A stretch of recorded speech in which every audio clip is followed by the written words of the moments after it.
Je prie. Alléluia. Amen. Et ton esprit doit être toujours en prière.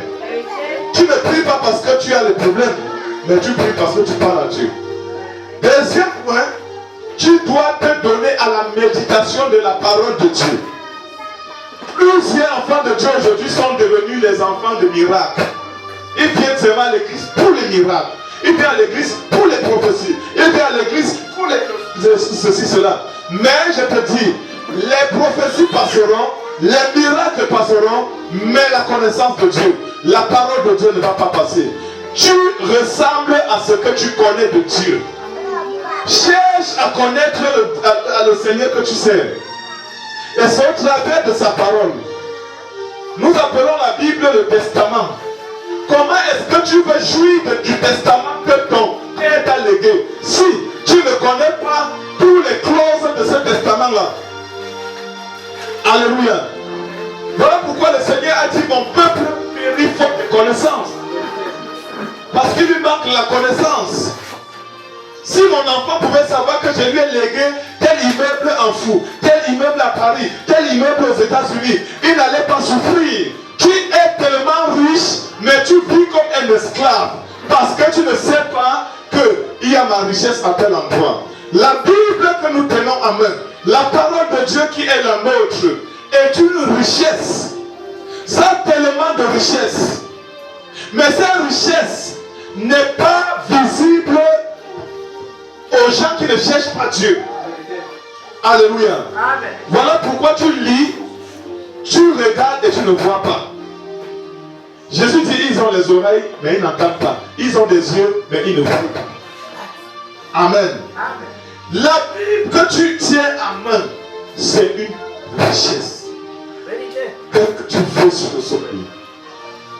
Qu'est-ce que tu veux sur la terre? Je dis, il faut méditer la parole de Dieu. Combien d'enfants de Dieu lisent là?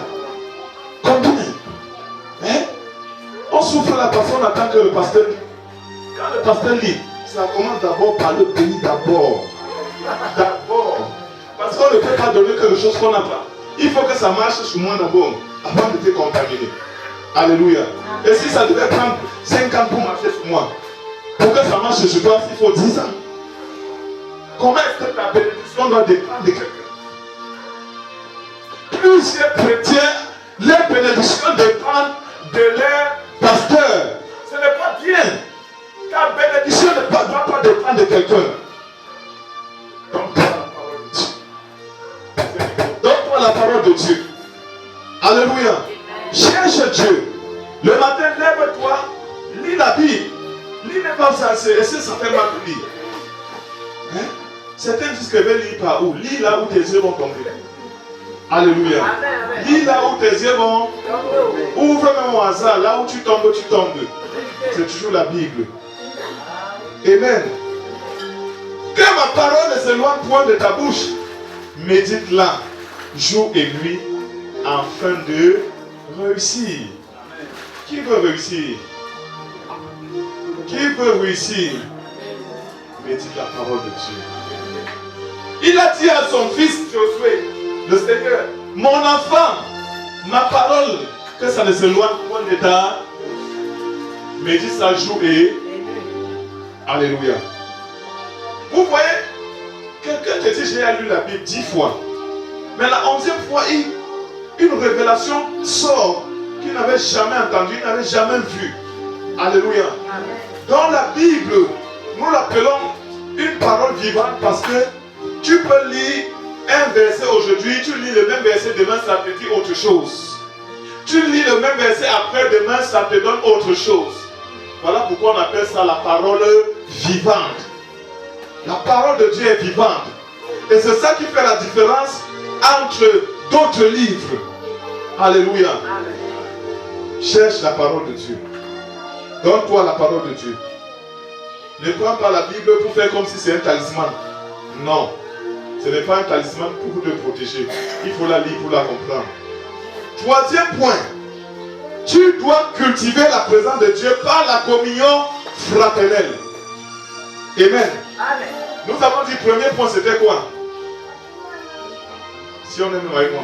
Premier point. Non. Comment concevoir la présence de Dieu? Non, ça c'est une question. Premier point, c'était quoi? La... Non, la prière. Hey, vous n'êtes pas dans ça avec moi. Maman Alliance, premier point c'était. Deuxième point.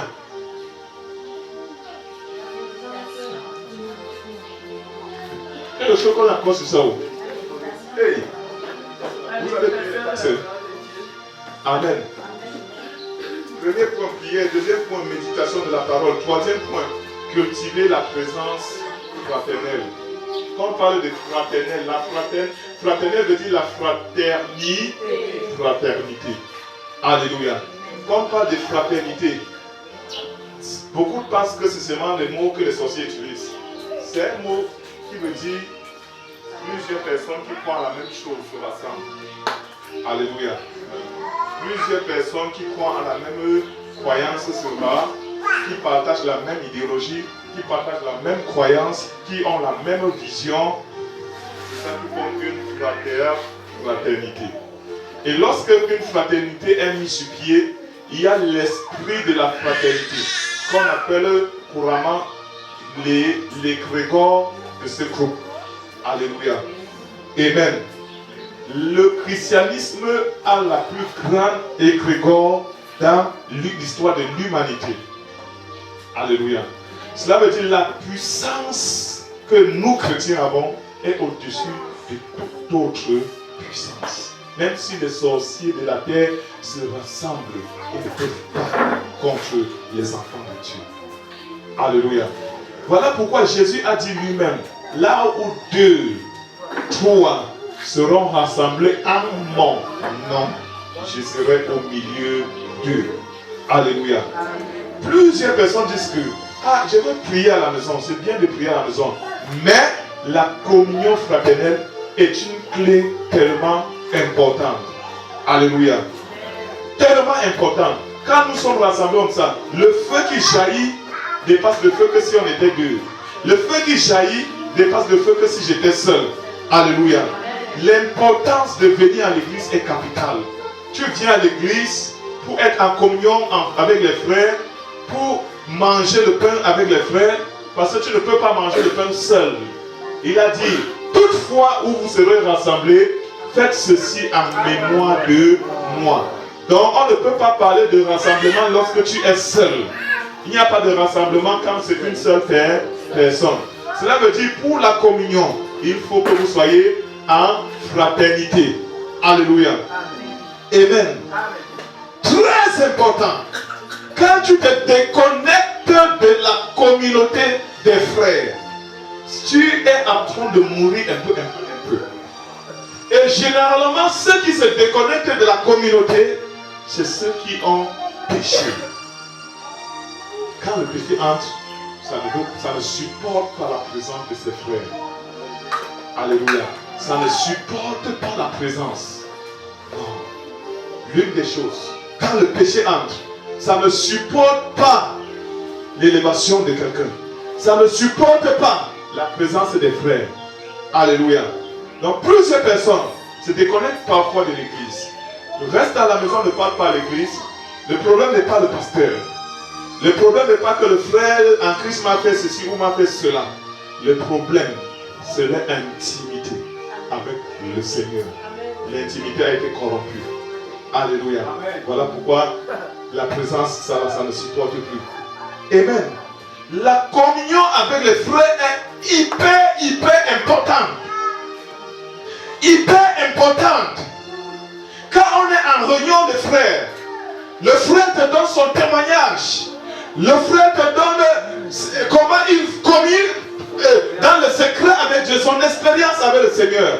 Ça booste ta foi. Ça te propulse en avance. Ça te donne de comprendre que non, ton Dieu la t'aime et tu es sur le droit chemin. La motivation, ça te motive, ça te booste. Alléluia. Il ne faut pas dire que non, je vais prier à la maison. Tu vas prier à la maison comment? La prière à la maison a sa place. La prière communautaire a aussi sa place. Il ne faut pas négliger la prière communautaire. Le Seigneur Jésus-Christ, il avait pour coutume d'aller de synagogue en synagogue. Il ne disait pas qu'il devait rester prier à la maison. Il ne disait pas qu'il devait rester fermer la porte avec les enfants et prier. Est-ce que tu es d'abord sûr que ton état d'esprit, ton corps même, est propice pour que ta prière soit élevée, pour que ta prière soit arrivée même? Alléluia. Alors que quand nous sommes en assemblée, ton état peut-être ne pouvait pas permettre que la prière avance. Mais à cause de l'impact de ton frère, ça dégage. Alléluia. Ça dégage. Amen. Donc il est important d'être présent aux réunions de l'église. C'est tellement important. Ça, c'est l'aspect que c'est les chrétiens qui négligent. Tous ceux qui sont dans les sociétés secrètes, ils ne blaguent pas avec la réunion fraternelle. Alléluia. Tu vas voir la communauté, la fraternité de Saint-Pierre, la fraternité de Marie, ceci, la fraternité de maman, ceci, la fraternité de sœur, telle. C'est les catholiques qui connaissent bien ça. Amen. Il ne faut pas jouer avec. La présence à l'église est importante. Dis à ton frère, ne manque plus l'église. Ne manque plus l'église. Tu penses que c'est ta réunion qui va te sauver? Tu penses que c'est ton commerce qui va te sauver? Tu penses que c'est l'argent qui va te sauver? Est-ce que tu sais que quand tu manques l'église, pour aller chercher l'argent, tu viens d'établir un Dieu et tu t'es prosterné devant ce Dieu? La parole de Dieu dit, tu n'auras pas un autre Dieu devant toi en dehors de moi. Honore mon jour, qui est le jour du sabbat. Alléluia. Je crois en ce jour du sabbat. Qui est ce septième jour? Qui est ce sixième jour? Alléluia. Le jour où le Seigneur, septième jour, le jour où le Seigneur s'est reposé. Pour d'autres, c'est hier samedi. Pour nous, c'est aujourd'hui, dimanche. Pour d'autres, même peut-être c'est même demain. Mais tout ça, c'est, ils ont honoré leur sabbat. Comment tu peux manquer la réunion parce que tu veux aller faire l'anniversaire? Comment tu peux manquer la réunion avec Dieu parce que tu veux aller au baptême? Comment tu peux manquer la réunion avec Dieu parce que tu veux aller au funérailles? Comment tu peux manquer parce que tu vas aller jouer au ballon? Tu comprends qu'en quelque sorte, tu méprises Dieu. Tu méprises Dieu. Mépriser Dieu ne veut pas seulement dire mouffe à Dieu. Alléluia. Peut-être ce que je te dis là, c'est pourquoi tu viens dans mon église. Je n'ai pas l'église, je rectifie. L'église du Seigneur. Peut-être ce que je dis là, c'est pourquoi tu viens dans notre église ici. Non, tu peux aller ailleurs. Mais pourvu que tu sois à l'église. Alléluia. Parce que Dieu est partout. Pourvu que tu sois ailleurs. Ne reste plus à la maison le dimanche. Amen. Dimanche, c'est un jour férié et chômé. Férié et chômé. Quand tu rentres de l'église, la nourriture que maman a préparée hier samedi, tu manges. Tu as ton champagne, tu bois, tu dis merci à Dieu pour la bonne vie. Alléluia.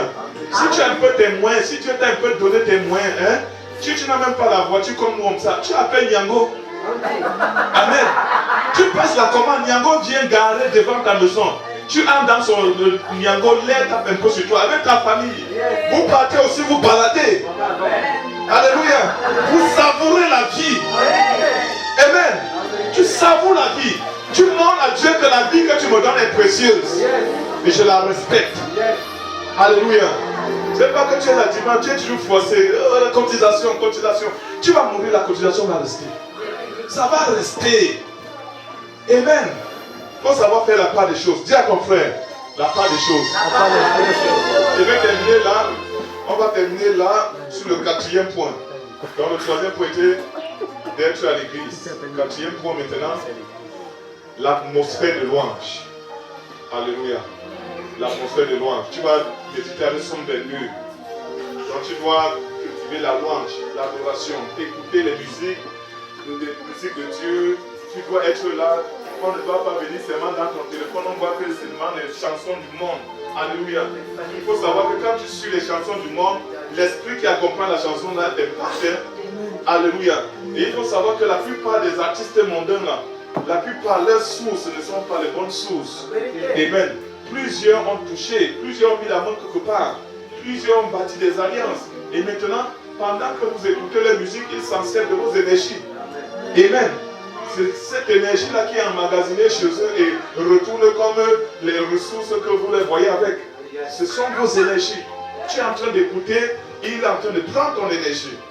Parce que la source de sa musique n'est pas bonne. Je ne suis pas en train de dire que c'est toutes les musiques du monde qui est mauvaise. Il y a les musiques du monde qui a caractère à sensibiliser, qui a caractère à enseigner, qui a caractère à passer un message. Mais il y a aussi d'autres musiques, alléluia, que c'est Lucifer lui-même. Quand tu écoutes même comment ça chante, tu sens comment c'est Lucifer qui chante lui-même. Alléluia. Cette qualité de musique-là, ça envoûte l'âme. Ça envoûte l'âme. Tu dois éviter ça. Alléluia. Comment dans ta maison tous les jours c'est le ndombolo. Hein? Tu ne peux pas aussi mettre le gospel. Tu ne peux pas mettre les adorations. Alléluia. Tu ne sais pas, quand tu mets l'adoration dans ta musique, ça fait que la musique respire. Ça fait que le Saint-Esprit est content. Alléluia. Voilà les petits secrets pour cultiver la présence de Dieu. Tu es là tous les jours, Fali. Hein? Fali. Après, tu es envoûté. Tu accuses grand village. Alors que c'est ce que tu consommes. C'est ce que ton âme consomme qui est en train de te faire ça. Fais attention. Alléluia. Amen. Fais attention. Amen. Le diable a la guerre, il a la course, il a la quête des âmes. On ne peut pas lui donner l'opportunité. Je ne sais pas depuis combien d'années aujourd'hui, tu vas me trouver surtout suivre les musiques du monde, ça sort d'où. Alléluia. Ça sort d'où. Quand j'entends ma musique adoration là, tu vois d'abord le frisson, le fait de foule. Tu sens comment la présence de Dieu est là. Comment c'est en train de t'amener dans d'autres dimensions. Alléluia. Amen. Tu dois cultiver ça. Eh maman, c'est bien comme le vois, tu t'avais papa comme ça là. Ça veut dire que le courant passe. Amen. Que Dieu soit loué. Amen. Il y a encore 5 que je vais vous partager en semaine. Tenons-nous debout. Il faut qu'on rentre. On a bien. Tiens une offrande d'action de grâce. Chaque dimanche maintenant, mon financier. Amen. Après le culte, après les sermons, tu vas récolter les offrandes de soutien de l'œuvre chaque dimanche. Ce n'est plus quelque chose qu'on va rappeler. Alléluia. Les offrandes de soutien de l'œuvre. Sachez que les charges sont devenues énormes. Très énormes. Amen. Et c'est avec le soutien de l'œuvre là qu'on doit essayer de majorer et d'équilibrer certaines choses. Amen. Faites l'effort. Tu donnes, Dieu te donne. Tu donnes, Dieu te donne. Amen. Voilà. Donc, chaque dimanche, en venant à l'église, viens avec quelque chose dans la poche. Que ça, c'est pour soutenir l'œuvre. Et dans tes prières à la maison, dis Seigneur, tu sais que moi je soutiens ton œuvre. Donc, mon travail là, ça ne doit pas faire ce que ça fait là. Tu rappelles. Alléluia. Tu rappelles. Tiens ton offrande.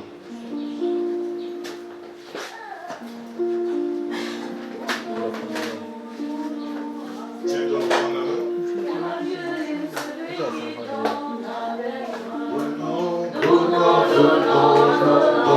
Avec joie, car Dieu aime celui qui donne avec joie. L'offrande à Jésus. Je viens donner l'offrande. Tu as dit Seigneur, voici mon offrande. Montre ton offrande à Jésus. Dis Seigneur, voici mon offrande. En obéissance à ta parole, je t'ai apporté cette offrande. Ô Saint-Esprit, reçois ceci humainement comme signe d'amour pour ton royaume. Père,